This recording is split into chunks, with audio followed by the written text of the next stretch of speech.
বাছবিচারহীনভাবে হত্যার মামলা সাজানো হয়েছে বলছে আওয়ামী লীগ। গোরস্থানে চাঁদাবাজির অভিযোগে বিএনপি নেতা বহিষ্কার। এদের ঘাড়ে চাপছে একাত্তরে যারা মুক্তিযুদ্ধের বিরোধিতা করেছে তারা, বলেন গয়েশ্বর। জানাবো ৭ বিয়ে নিয়ে মুখ খুললেন সোহেল তাজ। এবং সর্বশেষ জানাবো কুমিল্লায় যুবদলের দুই পক্ষের সংঘর্ষ, 4 মোটরসাইকেলে আগুন। এতক্ষণ শুনছিলেন সংবাদ শিরোনাম, এবারে বিস্তারিত। তবে তার আগে অনুরোধ থাকবে আমাদের চ্যানেলটি সাবস্ক্রাইব করে বেল আইকনটি ক্লিক করুন। বাছবিচারহীনভাবে হত্যা মামলা সাজানো হয়েছে বলছে আওয়ামী লীগ। যে সরকারের প্রতি জনগণের কোনো ম্যান্ডেট নেই, সেই সরকারের একজন নির্বাচিত প্রধানমন্ত্রীর বিচার করার কোনো নৈতিক ভিত্তি নেই বলে প্রতিবাদ জানিয়েছে আওয়ামী লীগ। সেখানে লেখা রয়েছে, একদিকে বঙ্গবন্ধু কন্যা শেখ হাসিনার বিরুদ্ধে ২৫ শতাধিক হত্যার মামলা দায়ের করা হয়েছে।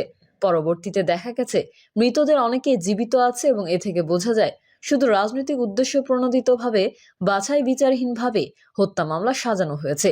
যেই ট্রাইব্যুনালে ঘৃণ্য মানবতা বিরোধী যুদ্ধাপরাধীদের বিচার হয়েছে তার প্রতিশোধ নিতে সেই ট্রাইব্যুনাল পুনর্গঠন করে বঙ্গবন্ধু কন্যা শেখ হাসিনা সহ অন্যান্যদের প্রহসনমূলক বিচারের আয়োজন করা হয়েছে। এই ট্রাইব্যুনাল গঠন ও তাতে প্রহসনমূলক বিচারের আয়োজন সম্পূর্ণভাবে অবৈধ। গোরস্থানে চাঁদাবাজির অভিযোগে বিএনপি নেতা বহিষ্কার। আজিমপুর কবরস্থানে চাঁদাবাজি ও দখলদারিত্বের অভিযোগে ঢাকা মহানগর দক্ষিণের লালবাগ থানাধীন ২৩ নম্বর ওয়ার্ড বিএনপির সভাপতি আমিনুল ইসলাম আমিনকে দলের সকল পদ থেকে বহিষ্কার করা হয়েছে। যুগ্ম আহ্বায়ক সাইদুর রহমান মিন্টু জানান, তার সাথে সকল রাজনৈতিক ও সাংগঠনিক যোগাযোগ থেকে বিরত থাকার জন্য সকলকে নির্দেশনা দেওয়া হয়েছে। এদের ঘাড়ে চেপেছে একাত্তরে যারা মুক্তিযুদ্ধের বিরোধিতা করেছে তারা, বলেন গয়েশ্বর। বিএনপির জাতীয় স্থায়ী কমিটির সদস্য গয়েশ্বরচন্দ্র রায় বলেছেন, আমরাও সংস্কার চাই, এজন্য আমরা ৩১ দফা দিয়েছি। কিন্তু এই যে তারা যেটা দিতে চায় সেটা আমাদের না দিলেও আমরা তা কোনো না কোনোভাবেই পেয়েছি। সেখানে একাত্তরের মুক্তিযুদ্ধকে এড়িয়ে যাওয়া হয়েছে। এদের ঘাড়ে চেপেছে একাত্তরের যারা মুক্তিযুদ্ধের বিরোধিতা করেছে তারা। আকারে ইঙ্গিতে তারা বলতে চায় ৫ই আগস্ট দেশ স্বাধীন হয়েছে। তাহলে ৭১ সালে মুক্তিযুদ্ধে গরু ছাগল রক্ত দিয়েছে নাকি মানুষ রক্ত দিয়েছে? মুক্তিযুদ্ধের বিরোধিতাকারীদের ছবক শুনতে রাজি নয় জাতি। ৭১-এর মুক্তিযুদ্ধ ও ৭৫-এর ৭ই নভেম্বরের পরাজিত শক্তি মিলে যারা জাতীয়তাবাদী শক্তির বিরুদ্ধে ষড়যন্ত্র করবেন তাদের রুখে দেওয়ার ক্ষমতা এদেশের জনগণ রাখে। গয়েশ্বরচন্দ্র রায় বলেন, আমরা অনেককেই ক্ষমা করতে পারি, ভুলে যেতে পারি, ক্ষমা মহত্বের লক্ষণ। কিন্তু ক্ষমা করার পর একই কাজ যদি আবার করেন তাহলে ভুলে গেলে চলবে না।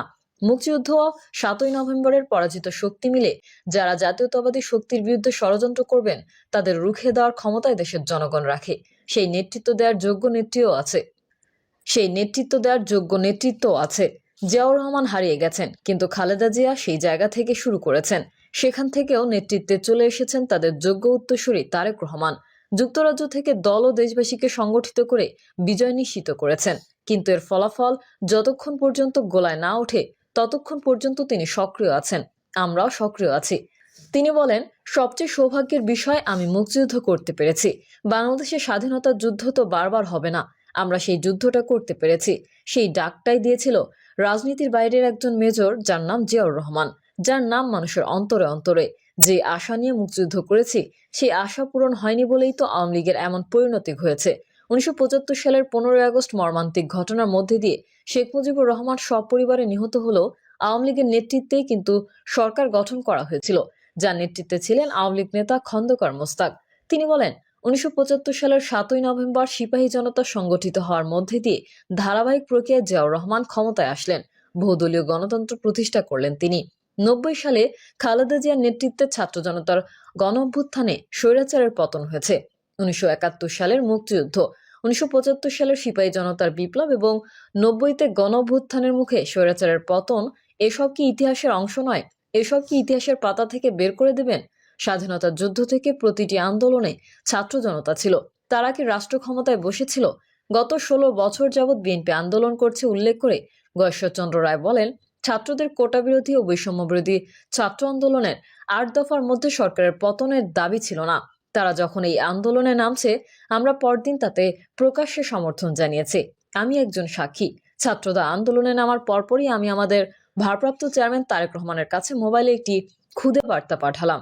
৫ মিনিটের মধ্যে তিনি আমার মোবাইলে ফোনে কল করলেন, বললেন বিষয়টি খুবই গুরুত্বপূর্ণ, তাহলে সবাইকে ডেকে বসি। বিকেল ৪টার দিকে কথা।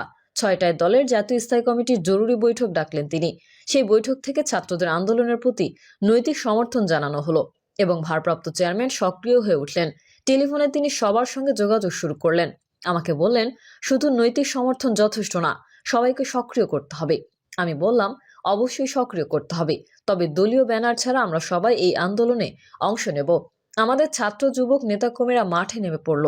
হাসিনা কিন্তু বারবার বলছে এটা বিএনপির ষড়যন্ত্র। তিনি বলেন, এরপর আমরা সর্বাত্মক সমর্থন জানালাম। আমরা বিএনপির পোশাক ছেড়ে হয়ে গেলাম ছাত্র জনতা। এই আন্দোলনে শুধুমাত্র ছাত্রের বাবাই নামেনি, দেশের সব মানুষ নেমেছিল।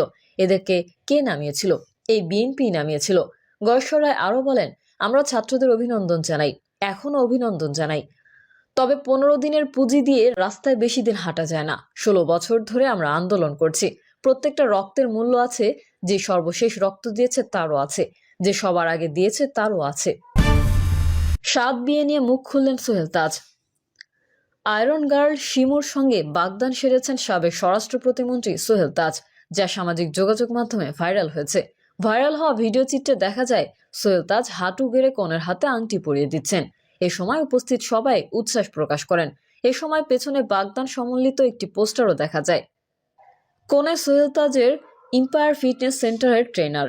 এদিকে নেটিজেনরা সোহেল তাজের বিয়ে নিয়ে আলোচনা সমালোচনা করছেন। অনেকেই বলতে থাকেন এটি সোহেল তাজের সপ্তম বিয়ে। সপ্তম বিয়ে প্রসঙ্গে এদিকে সামাজিক যোগাযোগ মাধ্যমে এক ইঙ্গিতপূর্ণ পোস্ট দিয়েছেন সোহেল তাজ, যেখানে লিখেছেন, আপনারা অনেকেই প্রশ্ন করেছেন আমার ব্যক্তিগত জীবন সম্পর্কে। তার কথায় আমি কিছুই বলবো না, কারণ এটা আমার একান্তই ব্যক্তিগত বিষয়। 2টি কমেন্ট শেয়ার করলাম, তা থেকে আপনারাই বুঝে নিন কোনটা সঠিক আর কোনটা মিথ্যা। উল্লেখ্য, সোহেল তাজ শহীদ তাজউদ্দিন আহমেদের ছেলে। তিনি 2001 সালের নির্বাচনে গাজীপুর 4 থেকে জাতীয় সংসদ সদস্য নির্বাচিত হন। এরপর যুব ও ক্রীড়া মন্ত্রণালয়ের দায়িত্ব পান। 2008 সালে একই আসন থেকে আবারও সাংসদ হিসেবে নির্বাচিত হন। 2009 সালের 6 জানুয়ারি আওয়ামী লীগ নেতৃত্বাধীন মন্ত্রিসভায় স্বরাষ্ট্র প্রতিমন্ত্রীর দায়িত্ব পান সোহেল তাজ। একই বছরের 31 মে মন্ত্রিসভা থেকে ব্যক্তিগত কারণে তিনি পদত্যাগ করেন। কুমিল্লায় যুবদলের দুই পক্ষের সংঘর্ষ, 4 মোটরসাইকেলে আগুন। কুমিল্লার মনোহরগঞ্জে যুবদলের কমিটি গঠনকে কেন্দ্র করে দুই পক্ষের মধ্যে ধাওয়া পাল্টা ধাওয়া ও সংঘর্ষের ঘটনা ঘটেছে। এতে উভয় পক্ষের অন্তত 10 জন আহত হয়েছেন। এ সময় 4টি মোটরসাইকেল পুড়িয়ে দেওয়া হয়।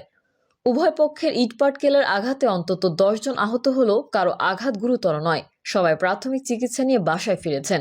স্থানীয়রা জানান, মনোহরগঞ্জ উপজেলা যুবদলের কমিটি গঠনের পুনর্নির্ধারিত তারিখ ছিল বৃহস্পতিবার। এই উপলক্ষে সকল প্রস্তুতি নেওয়া হয়। কমিটি গঠনের জন্য কুমিল্লা দক্ষিণ জেলা যুবদলের একটি সাংগঠনিক টিম সেখানে যান। স্থানীয় বিএনপির বিদ্যমান সাবেক সংসদ সদস্য কর্নেল আনোয়ারুল আজিমের অনুসারীরা শোডাউন করেন। এতে কেন্দ্রীয় বিএনপির শিল্প বিষয়ক সম্পাদক আবুল কালামের সমর্থকরাও শোডাউন বের করলে